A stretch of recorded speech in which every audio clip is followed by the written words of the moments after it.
Class 12th वाले बच्चों के लिए मैं पूरी बुक से 100 ऑब्जेक्टिव क्वेश्चन लेकर आया हूँ। तो मुझे लगता है कि फाइनल जो एग्ज़ाम होगा आपका उसमें से इसमें 50 ऑब्जेक्टिव आपको मिल जाएंगे। तो ये सारे वीडियो आपके लिए बहुत महत्वपूर्ण होने वाला है। मैं इसमें से 20-20 ऑब्जेक्टिव क्वेश्चन करके आपको भी बताऊँगा।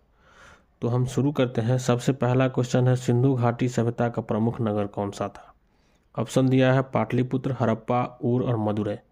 तो इसका जो आंसर होगा वो हड़प्पा हो जाएगा, क्योंकि सबसे पहला जो स्थान खोजा गया था वो हड़प्पा खोजा गया था।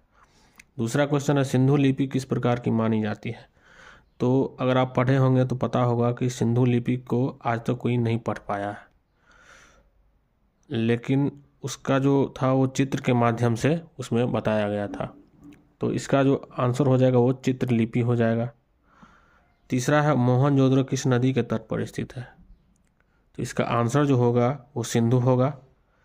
मोहनजोदड़ो सिंधु नदी के तट पर है। और हड़प्पा के बारे में पूछेगा तो वो रावी नदी के तट पर होगा। अगला क्वेश्चन है, वैदिक सभ्यता का मुख्य आधार क्या था? तो इसका आंसर कृषि होगा, क्योंकि उस समय पशुपालन किया जाता था, गाय सबको पाला जाता था, तो कृषि महत्वपूर्ण था। अगला क्वेश्चन है, ऋग्वेद किसका संकलन है? तो ऋग्वेद मंत्रों का संकलन है, क्योंकि इसमें 10,462 ऋचाएँ थी। तो ऋचा का मतलब ही मंत्र होता है, तो मंत्रों का संकलन था। अगला क्वेश्चन है, अशोक का धम्म संबंधी महत्वपूर्ण शिलालेख कहाँ मिलता है? महत्वपूर्ण पूछ रहा है तो इसका आंसर गिरनार हो जाएगा। अगर 11वें से 12वें वाला में पूछता तो धौली होता, 13वें शिलालेख पूछता तो धौली होता। अगला क्वेश्चन है, मगध साम्राज्य का प्रथम प्रमुख शासक कौन था? तो इसका आंसर बिंबिसार हो जाएगा। नेक्स्ट क्वेश्चन है, जैन धर्म के 24वें तीर्थंकर कौन थे? तो इसका 24वां तीर्थंकर कौन थे? तो महावीर स्वामी थे। और प्रथम पूछेगा तो वो ऋषभदेव हो जाएगा। इसका आंसर महावीर स्वामी। बौद्ध धर्म का प्रथम संगति कहाँ हुई थी? तो प्रथम जो हुआ था वो राजगीर में हुआ था। इसका आंसर राजगीर होगा। दूसरा पूछेगा तो वैशाली, तीसरा पूछेगा तो पाटलिपुत्र, और चौथा जो हुआ था वो कश्मीर में हुआ था। जब राजगीर में प्रथम हुआ था तो वहाँ का राजा कौन था? तो अजातशत्रु, उस समय हर्यक वंश का था वो। महाजनपद कितने थे? तो 16 महाजनपद थे। सबसे महाशक्तिशाली जनपद मगध जनपद कहा जाता है। चंद्रगुप्त मौर्य का गुरु कौन था? तो कौटिल्य, इन्हीं का नाम चाणक्य है। अगला क्वेश्चन है, अर्थशास्त्र के रचयिता हैं? तो इसका ऑप्शन दिया है पाणिनि, चाणक्य, कालिदास, बाणभट्ट। तो चाणक्य हो जाएगा इसका आंसर। अर्थशास्त्र के लेखक कौन थे? तो चाणक्य थे।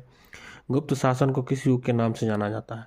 तो इसका आंसर हो जाएगा स्वर्ण युग। कई बच्चे क्या करते हैं, क्योंकि उस समय में लोहा ज़्यादा प्रचलन में था, लोहा का खोज हुआ था, तो लौह युग लगा देते हैं, लेकिन इसका आंसर स्वर्ण युग होगा। इलाहाबाद स्तंभ लेख किससे संबंधित है? इलाहाबाद स्तंभ लेख को ही प्रयाग प्रशस्ति कहा जाता है।